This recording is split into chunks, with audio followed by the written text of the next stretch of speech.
Remember, a Hallmark card when you care enough to send the very best.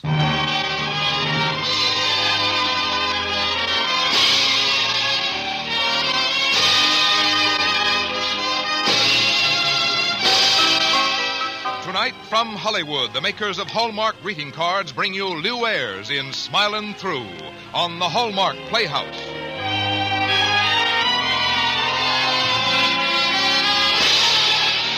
Each week, Hallmark will bring you Hollywood's greatest stars and outstanding stories chosen by one of the world's best-known authors, the distinguished novelist, Mr. James Hilton.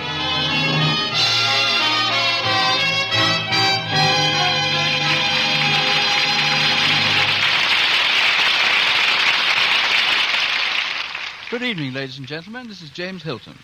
Tonight on our Hallmark Playhouse, we present our version of one of the most successful Broadway plays of all time, Smilin' Through, by Alan L. Martin, which is a pseudonym for a collaboration between a fine writer, Miss Jane Murfin, and that distinguished actress, Miss Jane Cowell. The story of Smilin' Through, in one form or another, has warmed the hearts of millions throughout several generations. You know, there's one quality which all extremely popular stories have, quite apart from any other merits, and that is sincerity. Smilin' Through has this to the full, and no story, I believe, could be more appropriate to our thoughts on the festival of St. Valentine which we're approaching. Tonight we're happy to have in the starring role of Smilin' Through the celebrated actor Lou Ayres. And now, Frank Goss, have you a few words about Hallmark? There are Hallmark cards for every memorable occasion on your calendar, for birthdays, anniversaries, holidays. Yes, for every occasion that calls for remembrance, for a friendly greeting, a word of good cheer, an expression of sympathy. There is a Hallmark card that says just what you want to say, the way you want to say it. And that identifying Hallmark on the back, that says you cared enough to send the very best. And now our Hallmark Playhouse presents Smilin' Through, starring Mr. Lou Ayres.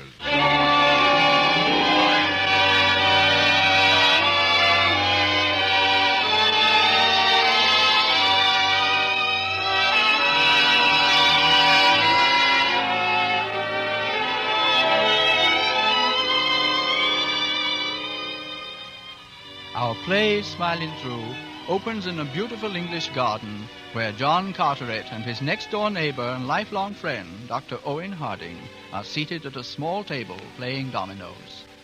Dr. Owen has finally selected a domino. He plays it and looks up triumphantly, only to find his opponent asleep. So he picks up his cane and nudges John with it. What's the matter? Oh, my turn.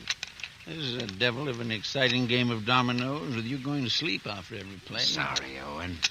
Where's Kathleen? She's about someplace. Sometimes it's very difficult to keep track of my niece. I saw her out walking yesterday with Kenneth Wayne. Kenneth Wayne? Don't know why he couldn't have stayed in America with his mother's people.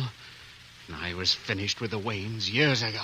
Well, the subject may be reopened in spite of you, John, and why not? After all, it's only natural the boy should come back to look after his father's estate. And I think Kathleen is very fond of him, very fond indeed. Why, you old fool, Kathleen wouldn't look at a Wayne. She knows how I feel about him. Does she know why? No, but she'll never disobey me. Won't she? She's Irish, John. I've raised her as my own. John, 30 years is a long time to hold a hatred. Neither the boy nor Kathleen knows what happened. And if they did, you think a deed already 30 years past could stop them from being in love? In love? Kathleen couldn't love Wayne. She's not in love with him, I tell you. She's not in love with him.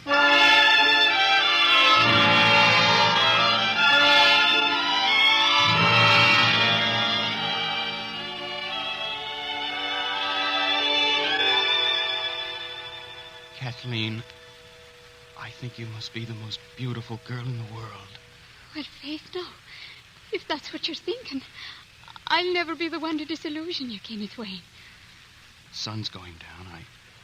I suppose we'd better be walking toward home. Yes, I suppose we should. Oh, Kathleen, I'm going to miss you. Miss me?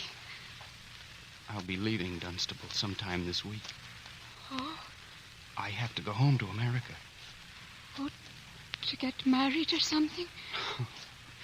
If I meant to get married, I wouldn't be going away to do it. Dunstable would be good enough for me. Oh, well, of course, there's many a good-looking girl in Dunstable. But if you're thinking of proposing to any of them, I'll tell you my idea of a proposal, if you're interested. I'm very interested. Well, choosing a suitable sort of romantic place. In a garden or on a country road like this. The young man should say, "It has long been my intention to ask a question of you." Then I would say, "Dear me, how interesting. What can it be?" And then he should say, in a tone which trembled with the force of his feelings, "Kathleen.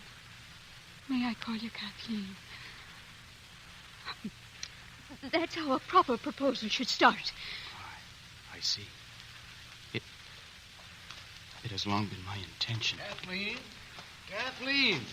Oh, what are you doing out here in the road? Good evening, Mr. Carteret.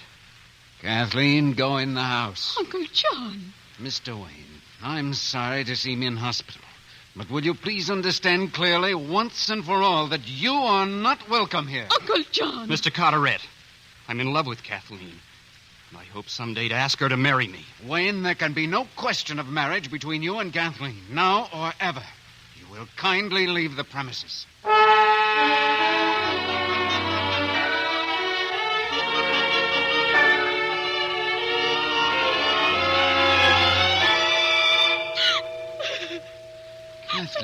Kathleen, child, what are you doing out here alone in the garden at this hour? Oh, it's late. You should have been in bed long ago. Oh, there, child, don't carry on so. I love him. What right do you have to interfere because you didn't like his father? Kathleen, I think it's time you knew the truth about the man whose son you say you love. Perhaps I should have told you long ago, but I didn't dream you would ever meet, much less think you could love a Wayne. Am I disturbing something, John? I heard your voices from my porch. No, Owen. I'm glad you came over.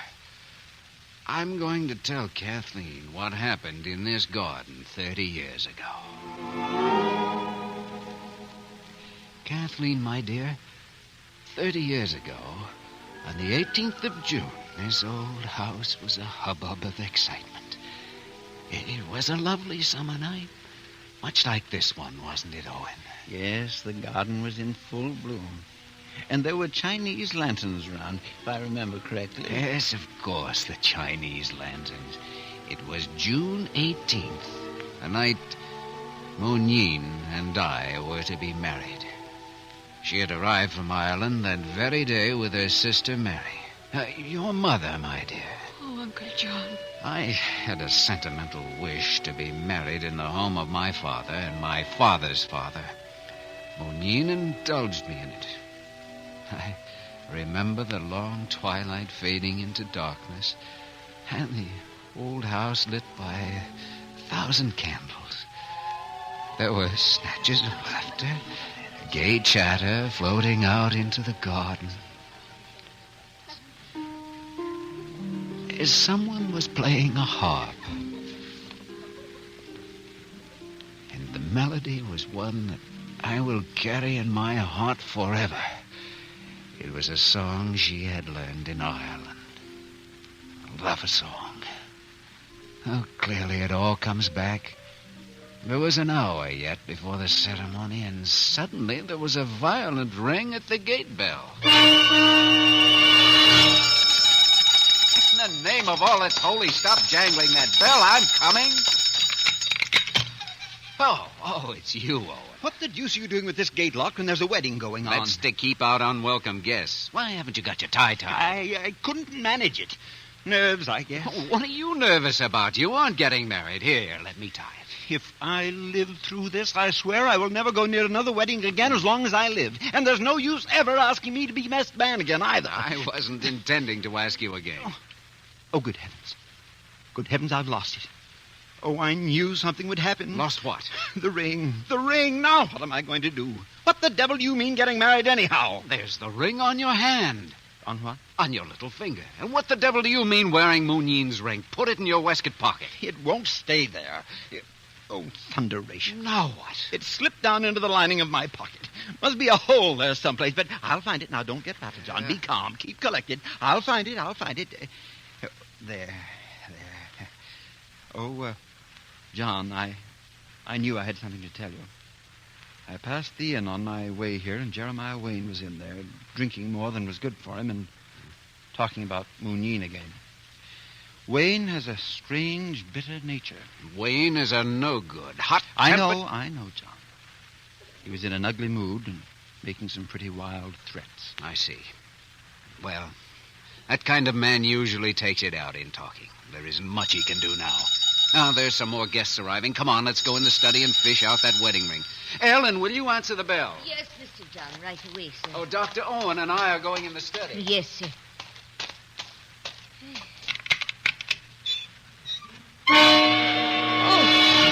Hello, Ellen. Oh, it's you, Mr. Wayne. Who is it you want, sir? We're very busy just now. I want to come in, and I want to kiss the bride. I'm sorry I can't admit you. Get out of the way, Ellen. I tell you, I've come to kiss the bride. All right, Ellen. Jeremiah, it was nice of you to come around. I knew you'd never let me get married without wishing me well. Oh, Moon Yin. Moon Yin, you're not going to marry him. Tell me it isn't true. You mustn't begin this all over again. Oh, it's a dog's life I'd be leading you, not loving you. And you don't deserve that. Moon Yin. Oh, Moon Yin. Goodbye, Jeremiah. God keep you. I came for a kiss from the bride. All right. You shall have it. Oh, Moon Yin. Now, please. All right. I'll go. Well, I must say some people have the nerve. They do. Oh, Ellen, forgot you were here. I wasn't going to leave you alone with the likes of him. Moon Yin, I thought I heard you out here. Oh, who were you talking to? I was just saying goodbye to an old friend, John. How beautiful you are in that wedding dress.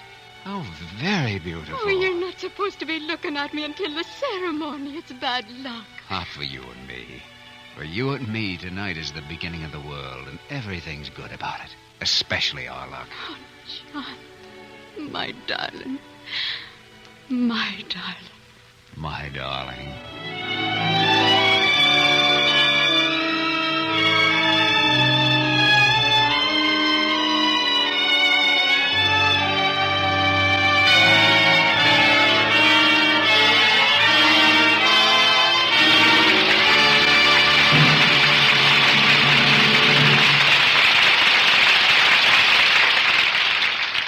In a moment, James Hilton will return to present the second act of Smilin' Through, starring Mr. Lew Ayres.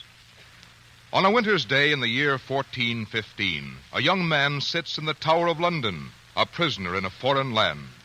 This is Charles, Duke of Orleans, nobleman, poet, a commander of the French forces defeated by the English at Agincourt.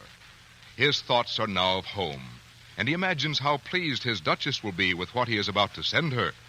What art has gone into its creation, what skill into the lettering of the verse. His verse. Charles, Duke of Orleans, nods with approval, signals to a messenger, and to his lady far away he sends a valentine. A valentine that is preserved to this day in the British Museum. Valentines play an even more important part in people's lives now than in the long ago. Not only do we send a valentine to the one person who is dearest to us, we like to send these reminders of our affection to all those we care for. And that is why, at the friendly store where Hallmark greeting cards are sold, you find so many different Hallmark valentines. Valentines that say just what you want to say, the way you want to say it, to each of your friends and loved ones. And on the back of every one is the hallmark that says you cared enough to send the very best. Now, back to James Hilton and the second act of Smilin' Through, starring Mr. Lew Ayres.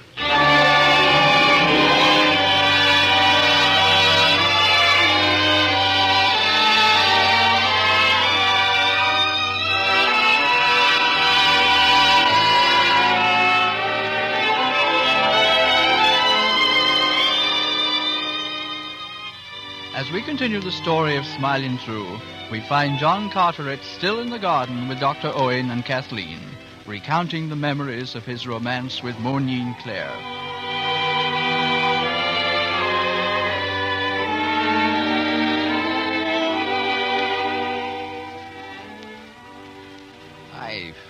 I wish you could have seen Monine that night in her wedding dress. She was lovely.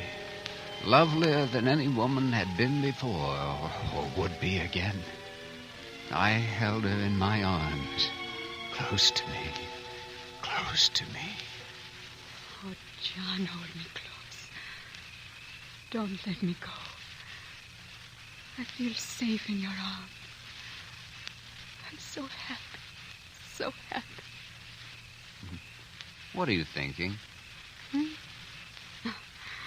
About the day we met. Oh.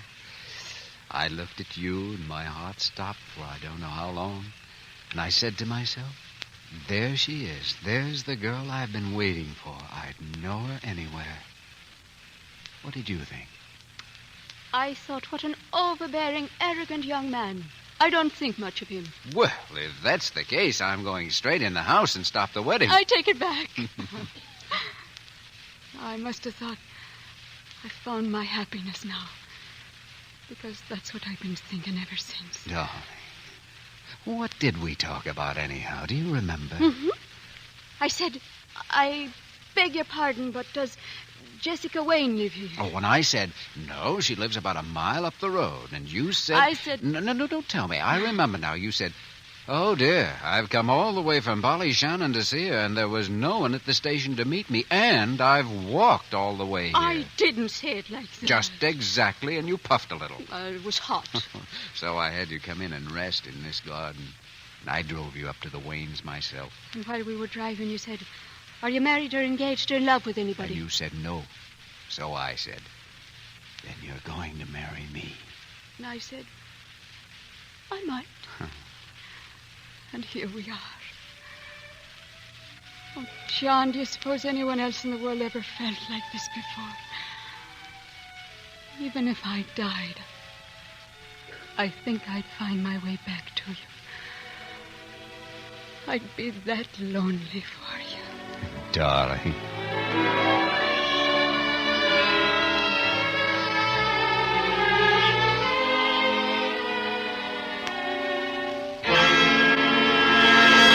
Well, isn't this a pretty picture? Jeremiah. Wayne, what do you want? Take your hands off her. Oh, Jeremiah, you said you'd go. I couldn't, Monine. I've been out here all the time. I couldn't stand listening to any more. Go in the house, Monine. I want to talk to Carteret alone. Jeremiah, you promised. Get her away, will you, Carteret? Go on, Moonian. I won't leave you. Please do as I ask, Moonian. Not until I know what he wants. If you've come to create a disturbance at the wedding... There isn't going to be any wedding. Threats like that won't do you any good, Wayne. I wasn't able to keep you from winning her. But by all that's holy, I can keep you from marrying her. You fool, put that gun away! No, John! Moonian. Moonian. I never meant that. But dear God, I never meant to hurt her. Owen! Owen! Owen, somebody call Dr. Owen. Mr. John, what's happened? It was Wayne. He shot at me, and Moonian stepped in front of me. Owen! What is it, John? What is it? Oh, John. He's killed her. He's killed her. Here. Oh, Here, let me get to her, John. Ellen, send some of them after Wayne. Head him off. Don't let him get away. Yes. He's killed. Lie still, Moonian. Lie still. Owen's here, darling. He knows what to do. He'll take care of you. It's funny. I said not even death. That's funny when you think of it. Like a warning. Oh, and if you ever were my friend, help her now. John, I'm afraid there's nothing. No. Oh, no, that isn't possible. That can't happen. John, I love you. I will love you forever. Moonian. John, where's my ring? My wedding ring. Here it is, John. Put it on my finger. Yes, dear. There's a little green gate at whose trellis I wait. I'll be there waiting. Waiting. Mooneen. Mooneen!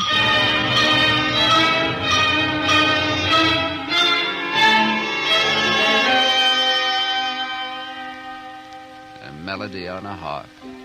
Memory of voices and Chinese lanterns. Sometimes the smallest pieces of a memory hurt the most of all. I gathered together all the things and I put them all away. And then I sat here where I'm sitting now, and after a while, as time passed, I began to feel that somehow she was close by. And when you came to me, Kathleen, I felt that you were a gift from her. Uncle dear, if you could love like that through the years and after the years and after death itself, how is it you can be so hard about me and my poor little love story? Because you're the stock of my Mooneen herself, and his is the blood of the Waynes, and you don't belong together. Surely you see that now. I won't. You're an obstinate old man, John Carteret, and I'm not going to listen to you. You have no right to inflict your quarrels and your anger and your grief on me. This is our lifetime, not yours, and I'm not going to let you spoil it. I'm going to get out of this house, and I'm never coming back as long as I live. Good night, John. Owen. Good night.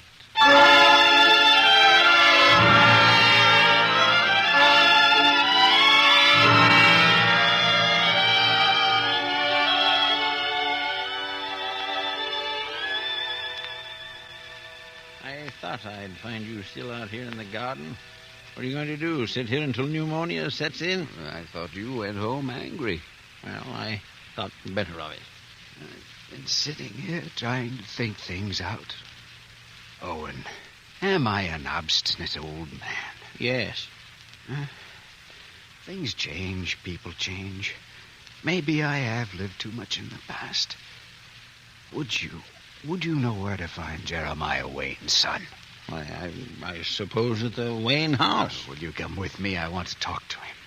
Kathleen said I had no right to inflict my quarrels and grief on them, Owen. I think she's right. I think I must apologize to Kenneth Wayne.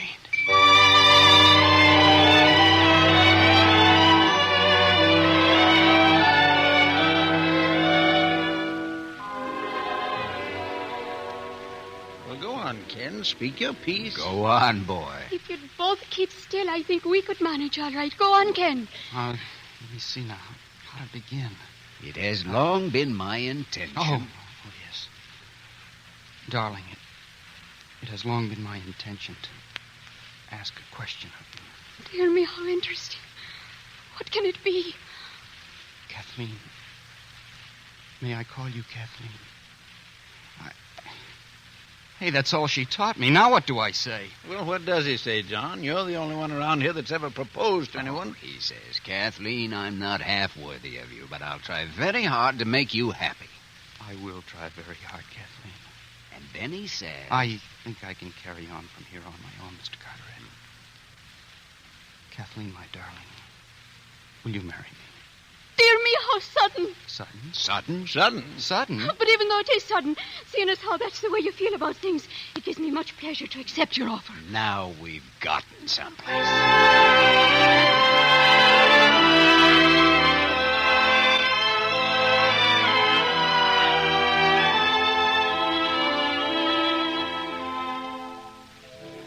John, that was a fine thing you did tonight. And believe me, I know what it cost you. We'll have the wedding here in this garden. It will wipe out the stain. You care for a game of dominoes? No, I'm tired. Think I'll just sit here for a little while, then I'll turn in. Good night, Owen. Good night, John. I'll see you tomorrow.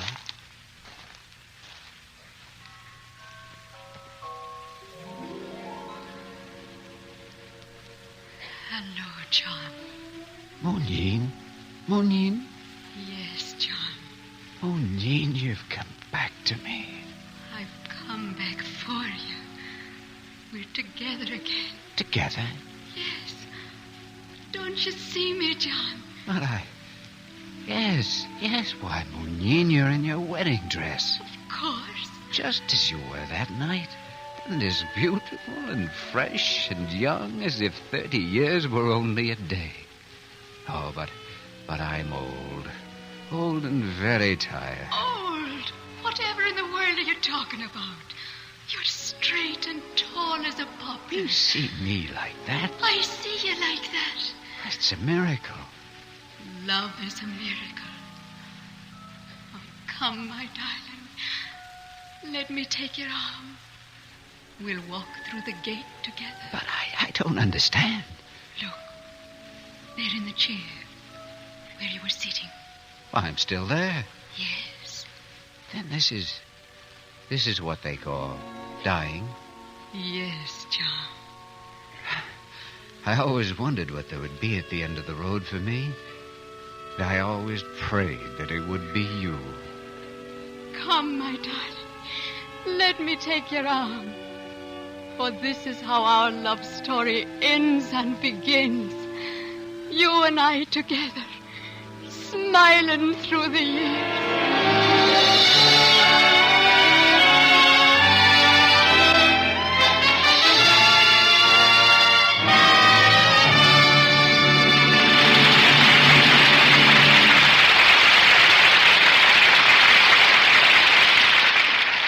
James Hilton and Lou Ayres will return in a moment. But now I'd like to remind you that Valentine's Day is only 4 days off, so you'd better hurry if you want to remember those special friends of yours. It just wouldn't be a real Valentine if you didn't express your thoughtfulness in the traditional way, a card with an expression of your affection. A Hallmark Valentine that's in the true spirit of the day. So visit the friendly store where Hallmark greeting cards are sold. Ask to see the beautiful Hallmark cards that will carry your Valentine wish to the ones you love. Now here again is James Hilton. Thank you, Lou Ayres, for bringing us such a fine performance of a story that fits this particular season so very well. All of us here in the Hallmark Playhouse enjoyed it very much. Well, thank you, Mr. Hilton. Smiling Through is one of those wonderful love stories that seem to get better each time they're told. I don't suppose that's very strange, since love itself seems to have a very long record of success. That's true. It seems to go on getting more and more popular. I think you chose very well in selecting Smiling Through for your Valentine story, and I enjoyed doing it. Wouldn't it be a nice thing to contemplate if we could look forward to a time when love would completely conquer hate and misunderstanding, as it did in tonight's story? Well, it's never too late to start, you know. That's true. The season is at hand. Valentine's Day certainly gives every one of us an opportunity to express our affections in some special manner without being self-conscious about it. To me, that seems to be a pretty good idea. All of us feel a particular fondness for many who are close to us, but somehow we never get around to letting them know it. Then Valentine's Day comes around, and we have an excuse for overcoming our natural shyness, and we can dare to express ourselves a little more directly, and I think it's a very fine institution. Mr. Hilton, I imagine anyone who feels that he wants to send a message of affection to someone he knows could find a Hallmark card that would express the proper sentiments, couldn't he? I'm certain he could. Then I'd like to suggest that we make a special point of trying to make people happy by spreading cheer and affection around, and the idea may grow. Thank you for asking me here tonight. Well, yours was a pretty good idea, Lou Ayres, and we're happy that you were with us this evening. And now about next Thursday. Oh, let me tell about that. All right. Next Thursday, the Hallmark Playhouse will present your own fine story, Random Harvest, starring that charming actress, Joan Fontaine. Well, thank you, Lou Ayres. And the Thursday after that, we'll present Edna Ferber's famous story, So Big, starring Virginia Bruce. And the following Thursday, Berkeley Square, starring Van Heflin. Our Hallmark Playhouse is every Thursday. Our director-producer is Dee Engelbart. Our music is composed and conducted by Lynn Murray. And our script tonight was written for radio by Gene Holloway. So until next Thursday, then, this is James Hilton saying good night. Look for Hallmark cards that are sold only in stores that have been carefully selected to give you expert and friendly service. Remember Hallmark cards when you care enough to send the very best. This is Frank Goss saying goodnight to you all until next week at the same time when James Hilton returns to present Random Harvest starring Joan Fontaine and the following week Edna Ferber's So Big starring Virginia Bruce. This program came to you from the Hallmark Playhouse. This is CBS, the Columbia Broadcasting System.